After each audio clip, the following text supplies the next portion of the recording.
ទៅចេញប្រឡោកហើយនេះបាន4រង1ហិកតា1ហិកតាមានបន្លែសពមុខនេះចង់ខាត់ណាស្ពៃពេជ្រក្តោបមានទាំងអស់ទ្រប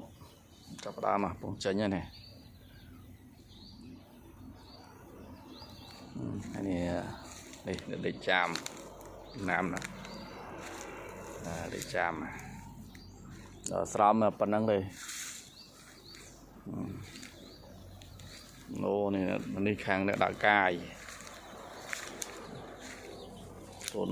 បាន10តែឥឡូវធ្លាក់ចូលកតោងាប់បាត់មួយទៅងាប់ព្រឹកវិញចូលកតោក្លងទឹកមកច្រើនពេកទៅពេលទឹកដាក់ឲ្យទាវាចូលស៊ីធ្លាក់ចូលកតោងាប់បាត់នេះមើលមកឡូវឆ្នៃទៅធម្មជាតិទៅឲ្យគីមីច្រើនពេកនេះដាក់ដល់នេះទេនេះខ្យងមើលភ្ញាស់បងខ្យងមើលចេញមិនណានោះ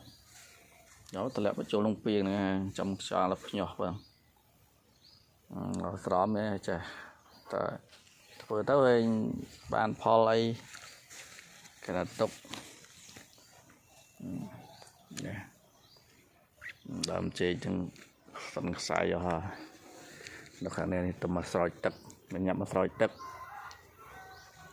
ស្រោចនេះទំដាំនេះដាំខ្នុរដាំអីនេះទំដាំថែមហ្នឹងហើយនេះបាត់នេះជប់ស្អីហ្នឹងនេះចាចេះមកឆ្លៀតមកទឹកដាក់ឲ្យចំណៃដាក់ជួយទាទុកមន់ហ្នឹង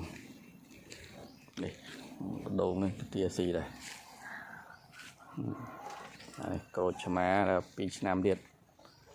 មើលទៅបានផលហើយណាដល់ស្រោមប៉ុណ្ណឹងមើលនោះទានោះគឺរករឿងទៀតគេឲ្យដល់ប៉ះវាណាគេមកខាងដើរកាយនោះចូលលេងនេះ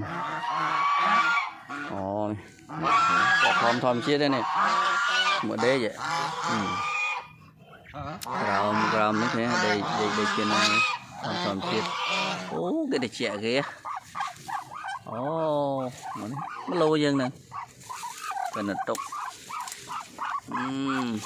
មើលផ្លូវមានអីដើរមើលមានពងនេះពងខ្ញុំដាំលូនេះបាន3បានពង3ទៀតនេះ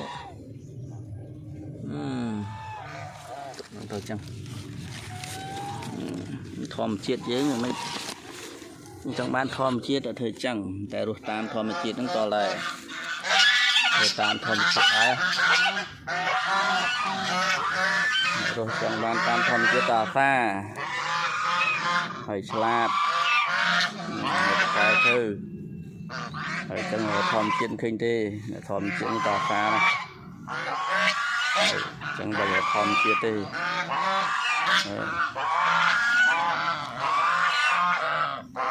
បើនៅអរសាធម្មជាតិបាញ់ឆ្នាំគីមីហ្នឹងគេលើយឺតម្ដងដាក់ទឹកឲ្យចុះលេងអាងទឹកគេនៅតាមបានធ្វើស្រួលបួលហ្នឹងដេកគេដឹងអាងទឹកគេនៅដេកវាจะដាក់ហ្នឹងស្រោមនេះអីrồiឆ្នៃទៀតចេកហ្នឹងក៏ឃើញថាចាស់ងត់តថ្មីចេញមកដែរនេះ4-5 នាយកហ្នឹងប៉ុន្តែផ្លែយូរនៅខ្ចីរហូតចឹងអនុនៅខ្ចីទេគេថតឲ្យមើលចឹងឃើញណាលឹកខ្ចីដល់នៅខ្ចីទេនៅខ្ចីតែថាបើចាស់យើងកាប់អស់ហើយយ៉ាងនៅខ្ចីដែរវាខ្ចីនៅចាស់កាប់ទៀតហូបទៅចេកចឹងថ្ងៃលមុខស្អាតឡើងដូចចេកដែរហ្នឹង nó lại chị nó